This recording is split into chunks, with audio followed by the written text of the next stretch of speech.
Hello, good morning. তো এখানে দেখো সকাল সকাল বর হচ্ছে গিয়ে রেখে দিয়েছে বক ফুল। আজকে নিরামিষ খাবো, তো ও বক ফুল ভাজা খাওয়ার জন্য রেখে দিয়েছে। আর বক ফুল ভাজা খেতে কিন্তু খুবই ভালো লাগে। এদিকে দেখো গাছে প্রচুর কড়ি এসছে আর ফুল একটা একটা করে ফুটছে। আর রাধা গোবিন্দকে চরণে দিচ্ছি। তো এটাও একটু পরে তুলে নেবো। আর এদিকে দেখো সব মানে গুছাচ্ছি, ঘর দর একটুখানি ধুলো পড়ে গেছিলো, সেগুলো ঝেড়ে টেড়ে পরিষ্কার করবো।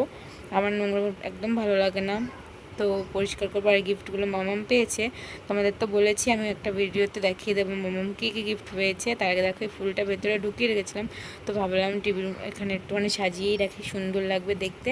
আর দেখো একটা নাইটির হাতা কাটিং করেছিলাম, কুচি হাতা, তো সেটাই এখন এখানে স্টিচ করছি। এই দেখো ফাইনালি আমার হাতাটা রেডি। তোমরা এইভাবে কিন্তু পরতে পারো, খুবই সুন্দর লাগে আর মানে একটু ইউনিক হয়ে যায় আর দেখতেও ভালো লাগে। তো ভাবলাম এটা কুচিয়ে দিয়ে নিই। তো চলো, আমার তো ডান হয়ে গেছে। আর তোমরা কিন্তু আমার সেলাই ভিডিও দেখতে পারো। আর তোমরা বলতে পারো কী টাইপের সেলাই দেখতে চাও, তোমরা কী নিয়ে ভিডিও দেখতে চাও, তো আমি সেভাবে ট্রাই করবো। আর মামাম দেখো এখানে খেলছিল, মামাম কী যেন বলছিল।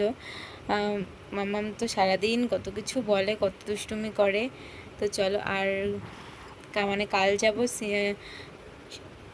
শিবের মাথায় জল ঢালতে, সেই ভিডিওটা তোমাদের অবশ্যই শেয়ার করব। তো তোমরা পাশে থাকো, অবশ্যই তোমরা দেখতে পারবে। আর হ্যাঁ, আমার ভিডিওটা ভালো লাগলে অবশ্যই লাইক কমেন্ট শেয়ার করে আমার চ্যানেলটাকে সাবস্ক্রাইব করে, যাতে তোমরা আরও ভালো ভালো ভিডিও দেখতে পারো। তোমরা আমার ভিডিওগুলো দেখো, অবশ্যই ভালো লাগবে। আর কালকের ভিডিও নিয়ে কিন্তু অবশ্যই আসছি, কালকে কিন্তু একটি ইন্টারেস্টিং ভিডিও দেখতে পারবে তোমরা। তো তার আগে তো পুজোর জল ঢালতে গেলে একটু কেনাকাটার ব্যাপার থাকে, তো একটা শাড়ি আর একটা ব্লাউজ নিতে যাবো, তোমাদের দেখাবো কি ব্লাউজ আর কি শাড়ি নিলাম। তো চলো, মামাম দেখো আমাকে হামি দিতে এসেছিলো।